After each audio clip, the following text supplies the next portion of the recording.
Alô, bonitão, alô, bonitona. Sou eu mesmo, o professor Lúcio Brandão, o seu professor de Geografia aqui do Agora de Cert. E hoje eu estou aqui para o terceiro vídeo para o UERJ 2021, o intensivão de humanas. Vamos ver quais são os temas que a gente vai tratar no vídeo de hoje. Bom, o edital da UERJ é dividido nessas três partes: sociedade, tempo e espaço, política, cidadania e cultura, economia, trabalho e tecnologia.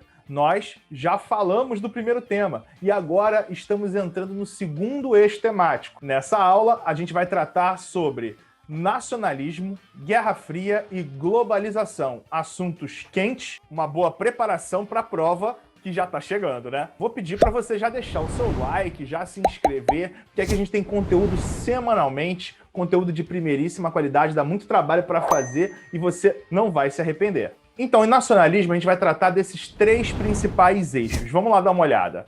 Bom, nacionalismo, para a gente introduzir esse tema, é importante que a gente entenda o seguinte. Número 1, é uma ideologia política, uma corrente de pensamento que valoriza todas as características de uma nação, né? Então, as características, por exemplo, como o hino, as cores da bandeira, as bandeiras também da nação, tudo isso vai ser muito fortalecido e enriquecido pelo nacionalismo. Teve um papel fundamental na unificação da Alemanha, Itália, Bulgária, Noruega e Albânia, porque eles não eram países, né? Eles eram diversos grupos, diversas regiões, diversos reinos, povoados separados, distintos.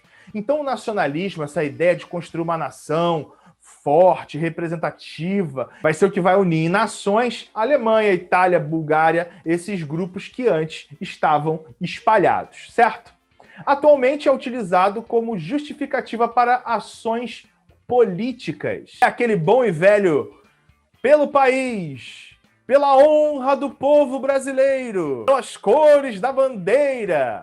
Tudo isso é o nacionalismo sendo utilizado para poder atender às justificativas das ações políticas que são feitas. Nós fizemos isso em nome do povo brasileiro. Isso daí tudo é o nacionalismo no seu formato mais barato, né? Existem duas diferenças que é bom a gente já pontuar, que é a diferença entre nação e Estado. A nação, ela é constituída por um coletivo humano, com características comuns, como, por exemplo, o idioma, tradições, costumes, religiões, e ligados por um laço histórico, étnico, cultural, né? Então, por exemplo, a gente pode falar de uma nação muito famosa no Brasil, que é a nação rubro-negra, né? A nação rubro-negra, ela tem uma mesma história, ela fala uma mesma língua, tem uma tradição igual, costumes, né? Tudo isso que gera essa nação, a nação vermelha e preta do Mengão, né? Mas a gente pode falar de várias outras nações. Vai ser um grupo que vai ter as mesmas características e uma história muito igual, muito parecida, a mesma história, tá certo? Já o Estado, ele é uma entidade administrativa que guardará o território, ou seja, o Estado ele é responsável por um território, né? Dentro de um Estado podem coexistir diversas nações. A nação está muito mais ligada às características desse grupo, né? O Estado ele é a condição administrativa que vai gerir um determinado tipo de território, e dentro desse território a gente pode encontrar as diversas nações. O Brasil, por exemplo, a gente poderia dizer que ele tem várias nações, porque dentro do Brasil, apesar de a gente ter uma história macro igual, a gente vai ter pequenos grupos. Então, os gaúchos eles vão ser extremamente diferentes dos manauaras, por exemplo, né? Porque são histórias diferentes, modelos de colonização diferentes, características diferentes, costumes diferentes e muitas vezes até religiões diferentes, ok? Para que você entenda muito melhor esse assunto, vale a pena você dar uma olhada nesse vídeo que eu vou botar o link aqui no card, né? É o da galera do canal Se Liga. Nesse vídeo eles falam sobre Estado, nação e povo. Aí lá você consegue ver de uma forma super descolada, muito bem embasada, as diferenças entre Estado, nação e povo. Porque aqui a gente está só dando aquela pincelada para relembrar o teu conteúdo, beleza? Agora, se nações são grupos, né? Grupos com características muito parecidas, características similares, né? Essas nações, como a gente viu, elas não necessariamente vão ter um território, elas não necessariamente vão ter um Estado. E é esse o caso agora das nações sem Estado, né? Nações que vivem em áreas controladas por outros países ou em parte de outros países, né? Então, aquelas nações que não necessariamente se afinizam com aquelas características, com aqueles costumes daquele grupo que ali está, que gere aquele Estado. Ai, o cachorro não para de latir. São grupos que não necessariamente simpatizam com aquele Estado, com aqueles costumes, mas por falta de território, eles ocupam áreas daquele território, áreas daquele país, né? Como, por exemplo, a gente pode falar dos palestinos. Então dá uma olhada lá. Esse é o mapa da Palestina, de 1946 até 2011. Você pode perceber que o território palestino ele vai ficando cada vez menor, cada vez menor, cada vez menor, e hoje ele é formado por uma pequena mancha, pequenas manchas, né? Então, o território, o Estado, ele é de Israel, mas você vai ter a nação palestina vivendo em diversas áreas deste território, que é território do Estado de Israel. Então, a nação palestina, ela ocupa o território do Estado de Israel, ok? Já os curdos, eles ocupam diversos territórios. Vocês podem ver que eles ocupam uma parte do Iraque, uma parte da Turquia, ou seja, a nação curda, ela vai ocupar todo esse território, mas ela não vai ter um território dela, o Estado estabelecido para ela. Mas aquela nação ela vai ter suas características, seus costumes e vai ocupar aquela determinada região. Belezinha? Então é importante entender aí essa diferença, como diz no edital da UERJ 2021. Agora, vamos falar sobre o nacionalismo BR, o nacionalismo brasileiro. Afinal de contas, esse assunto não poderia estar mais na moda do que atualmente, né? Bom, a gente pode dizer que o nacionalismo brasileiro ele vai surgir com a República, né? Através da exaltação dos símbolos nacionais. Porque antes você tinha um império que, apesar de ter marcas nacionalistas, ele ainda tinha muito dos resquícios do período colonial e das ideias coloniais, né? Muitas influências vindas de Portugal. A partir do momento que a República ela chega ao poder em 1889, isso vai ser exaltado. As características nacionais, os símbolos nacionais, né? Então você vê ali o brasão da República do Brasil, né? Você vê ali o dia retratado nesta pintura, que é o dia da proclamação da República, e do lado a gente vê Tiradentes, né? Joaquim José da Silva Xavier, que foi exaltado durante o período da chegada da República. Aproximadamente 100 anos depois da sua morte, né? Ele vai ser resgatado e totalmente transformado para isso, né? Para poder se tornar um símbolo nacional, tá certo? E eu vou te indicar o canal Buenas Ideias, do jornalista Eduardo Bueno, que é sensacional, onde ele trata muito as questões históricas de uma forma irreverente, mas ainda assim aprofundada. E aí eu já vou deixar 2 vídeos no card aqui, o da Proclamação da República e o Forjando Tiradentes, ou seja, como Tiradentes foi construído para ser este símbolo nacional, né? Tiradentes que não tinha aquela barba, que não tinha aquele cabelo, mesmo porque não dava para ir para a forca com aquela barba toda, precisava ser raspado para poder ir para a forca, né? Tem toda uma história envolvendo a criação da imagem de Tiradentes como esse símbolo que a gente carrega até hoje, até porque é feriado, né? Então, não perca a oportunidade de assistir esses vídeos que eu vou deixar aqui no card. No Estado Novo, então, o nacionalismo ele vai ser intensificado, né? No Estado Novo, que vai ser de 1937 até 1945, a Era Vargas, parte da Era Vargas, né? Vai impulsionar as ideias anticomunistas, autoritárias e nacionalistas. Então, aquela ideia de nação, a nação à frente de tudo, contra o fantasma do comunismo, né? Então, tudo isso vai estar muito presente durante a Era Vargas. O mais engraçado é que o Jango, em 1964, vai ser deposto, vai sofrer o golpe militar, né, de 64, com a ameaça de ser comunista, sendo que Jango era do partido de Getúlio Vargas. O Jango ele era muito próximo de Getúlio, então a chance dele ser comunista era quase zero. Ele era, sim, populista, mas isso é papo para uma outra conversa. E falando do poder militar, a gente está aí, ó, também bastante incentivado por meio de campanhas ufanistas para conquistar simpatia da população.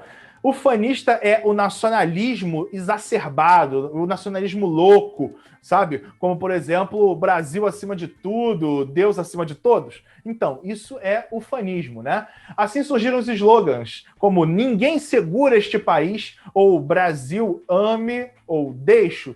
Além das várias músicas da Copa de 70 também, e vários outros instrumentos que eram utilizados durante o período da ditadura para forjar esse nacionalismo, colocar essa ideia de nação forte, de tudo que estava sendo feito, era para fortalecer a nação brasileira, tá certo? E como uma receita de bolo, em 2018, Bolsonaro foi eleito utilizando discursos ufanistas, né? Por mais que suas ações neguem esse amor à pátria. Então, bater continência para a bandeira estadunidense, dizer Trump, I love you, Trump, I love you. Né? Entre tantas outras ações, como, por exemplo, carregar a bandeira de Israel, né? Isso é só um exemplo de como, apesar do discurso ser populista, as ações não o são. A gente pode falar da privatização de várias empresas brasileiras e várias outras ações que mostram que o discurso é nacionalista, mas as ações não o são. E agora chegou a hora do exercitando, hora de ver se você está afiado nesse tema. Então olha aqui para a tela, dá uma pausa, 2 segundinhos e eu já te digo qual é a resposta. Muito que bem. Agora que você já leu o texto motivador, tomando como ponto de referência o texto, uma das características do nacionalismo de tipo fascista pode ser identificado na seguinte alternativa. A resposta correta, qual que você colocou? A, B, C ou D? A resposta certa é a letra A. Posição de uma ideia de nação acima dos interesses de classe. Né? Então, a ideia da nação ela vai deixar meio que todo mundo deslumbrado. Tanto faz os interesses das classes mais oprimidas, das classes trabalhadoras. O importante é a ideia de nação. Então você vai perder seus direitos, mas é para poder fortalecer a nação. Então você vai deixar de ter aposentadoria, mas é para o Brasil passar pela crise. Tudo isso a gente pode perceber aí na letra A. Beleza? Muito bem, matamos então o nacionalismo. Agora é hora da gente falar da Guerra Fria, também de forma superficial, só para lembrar alguns pontos. Esses são os principais tópicos da Guerra Fria. Né? Numa introdução rápida, a Guerra Fria ela começa em 1945, ao fim da Segunda Guerra Mundial. Né? União Soviética e Estados Unidos lutavam lado a lado contra o nazismo, só que eles já tinham as suas diferenças. Alguns historiadores, por exemplo, vão dizer que as bombas de Hiroshima e Nagasaki, que foram atiradas já no final da Segunda Guerra Mundial, vão ser uma forma dos Estados Unidos mostrarem a sua força por meio da bomba atômica, para dar uma assustadinha na União Soviética, sabe? A União Soviética vai ser quem vai tomar Berlim, né? Vai invadir Berlim e vai botar a bandeira fincada lá no alto do prédio do alto comando nazista, né? Mas, logo depois disso, eles se separam. Eles se separam através das suas ideologias divergentes. Como a gente vai conhecer depois, como uma cortina de ferro, que vai justamente separar o mundo em 2 polos, ou seja, mundo bipolar. De um lado, o lado dos Estados Unidos e as nações parceiras dos Estados Unidos, a gente vai ter o bloco capitalista. Do outro lado, ao lado da União Soviética e dos países que faziam parte desse bloco, a gente vai ter os países socialistas, ou ditos socialistas. E a gente vai ter algo que vai ser muito interessante, que vai ser a corrida armamentista. Né? Por que essa corrida vai ser muito forte? Porque ninguém podia ficar para trás. A Guerra Fria ela se deu porque essas 2 nações elas não se chocaram diretamente, elas se chocavam indiretamente. Né? Ou seja, cada uma patrocinava um outro país, um outro exército, e esses exércitos brigavam entre si, mas elas não brigavam de frente uma para a outra. Né? E por que isso aconteceu? Porque existia a corrida armamentista. Então as 2 tinham armas nucleares, as 2 tinham armamento de ponta. Então ficava aquela discussão assim, olha, se você atirar em mim, eu atiro em você. Ó, essa arma que você tem, eu também tenho, eu tenho até maior, tenho mais forte. Então é uma corrida para que todos estivessem preparados para assustar o inimigo muito mais do que precisar utilizar as armas criadas, tá certo? Um dos pontos mais marcantes vai ser a divisão da Alemanha em 2 lados. a Alemanha Oriental e a Alemanha Ocidental. A ocidental capitalista, a oriental socialista do lado soviético. A divisão pelo Muro de Berlim, né? Isso vai ser algo muito emblemático. Famílias foram divididas, foram separadas. Vai entrar muito nessa questão, a questão da discussão da propaganda, né? Então, a importância da propaganda. Então, o lado capitalista fazia propaganda para poder incitar a população do outro lado do muro para que ela pudesse querer passar também para aquele lado capitalista, como um mundo de luz e prazer e beleza. A Coreia vai ser um outro exemplo, né? A Coreia do Norte, Coreia do Sul, né? Vão ser um exemplo bem chamativo dessa divisão. A Coreia do Norte como comunista e a Coreia do Sul como capitalista. Essas divisões de estados vão ser bem emblemáticas, né? A corrida espacial foi um outro ponto, e também muito ligado, não só à questão armamentista, mas à questão do marketing. Qual das duas nações vai conquistar o espaço primeiro? E aí é importante que você saiba, a União Soviética ganhou de lavada todos os processos. A União Soviética foi a primeira a mandar um satélite, a União Soviética foi a primeira a mandar um animal para o espaço, a União Soviética foi a primeira a mandar um homem para o espaço, foi a primeira a mandar uma mulher, foi a primeira a mandar 2 homens. Né? Ela fez vários processos, ela conseguiu chegar na frente muito antes do bloco capitalista. A única coisa que a gente percebe é que ela não conseguiu chegar na Lua. Ela até conseguiu mandar foguetes para a Lua, mas ela não conseguiu chegar na Lua propriamente dita, né? Então aí dá a entender que a União Soviética perdeu, mas na verdade ela ganhou a corrida espacial, porque ela chegou no espaço primeiro. O fim da Guerra Fria vai se dar com a dissolução da própria União Soviética, né? Era um estado muito grande, muito pesado e que tinha que sustentar também os estados, né, que faziam parte desta união. Então isso custava muito caro, era muito custoso. Investimento em armas, aquela corrida armamentista, né, a própria corrida espacial, isso tudo fez com que a União Soviética perdesse muito e fosse deteriorando financeiramente. E com isso, no início da década de 90, ela vai ser dissolvida, a União Soviética, pondo fim à Guerra Fria e dando início ao que a gente conhece como Nova Ordem Mundial. Mas esse assunto é do próximo vídeo, tá? Então a gente vai falar sobre Nova Ordem Mundial no próximo vídeo. Então, resumão para você entender.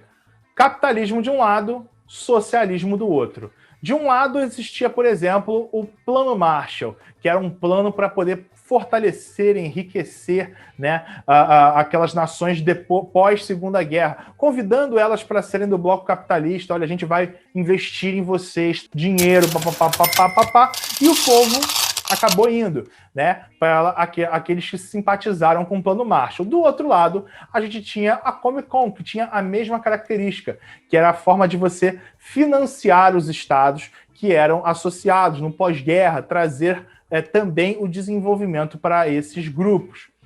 De um lado, a gente tinha a OTAN, que era o braço militar do capitalismo, né? Que é a organização do Tratado do Atlântico Norte. Do outro lado, a gente tem o Pacto de Varsóvia, que vai ser o braço armado socialista.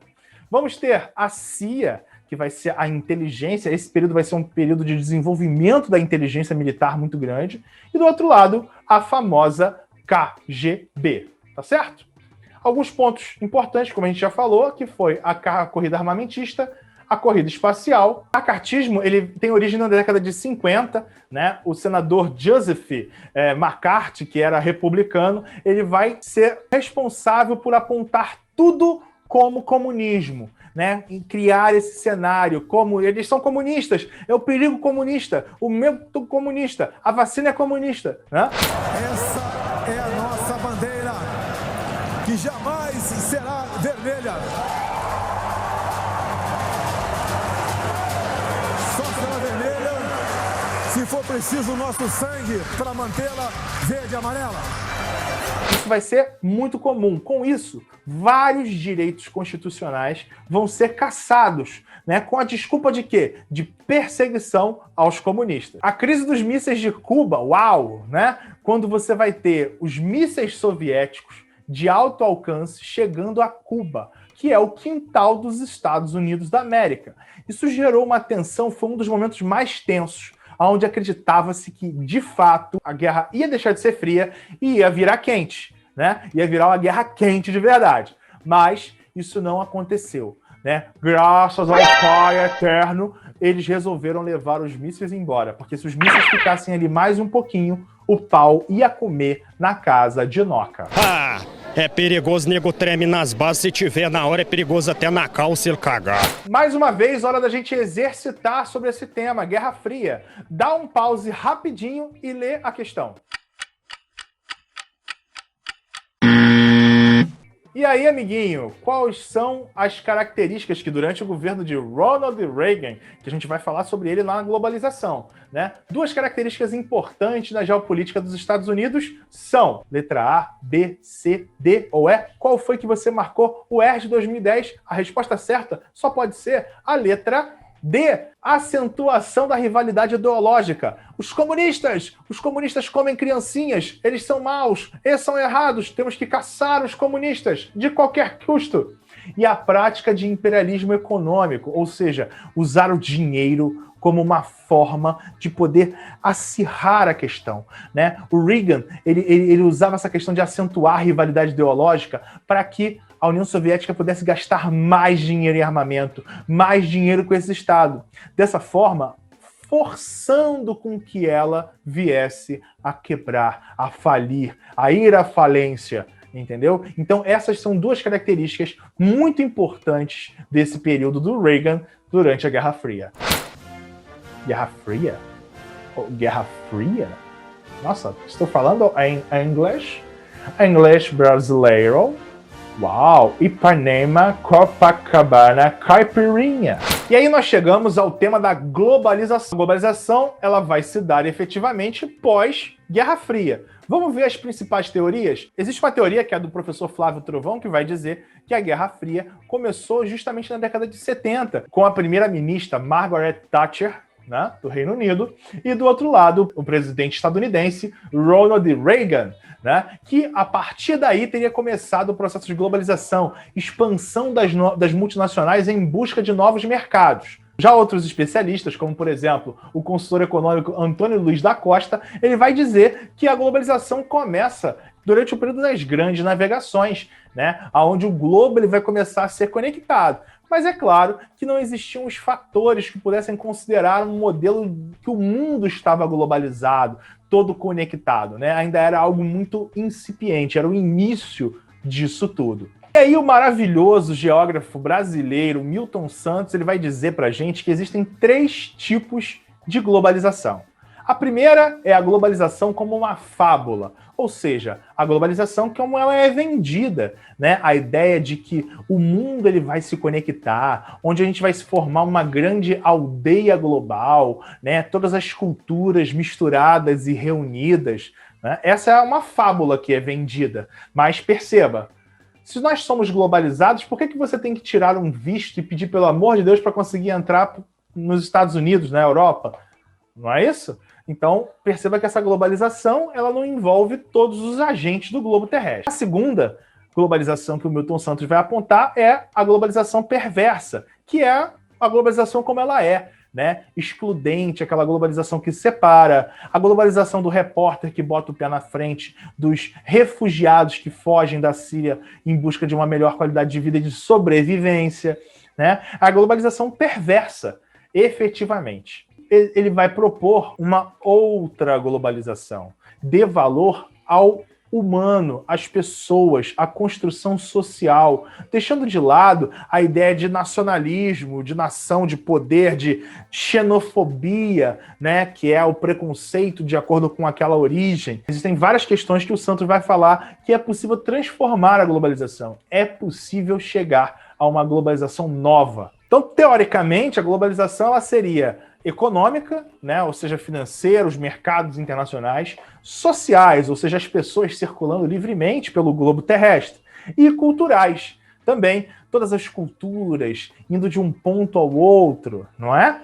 Mas a única globalização real é a globalização econômica, ou seja, O seu dinheiro, ele pode ir para qualquer parte do mundo. Você, sentado na sua casa em Realengo, você pode fazer transações na Nasdaq, em Nova York. Mas talvez você não consiga um visto para ir até Nova York pessoalmente. Percebam? Então, o seu dinheiro, ele pode circular livremente. O capital, ele circula livremente. As grandes empresas multinacionais vão vender para o mundo inteiro. Só que você, não necessariamente, poderá estar lá. E não é só você, né? Em termos culturais, a gente pode falar que se espalhou pelo planeta um padrão de consumo.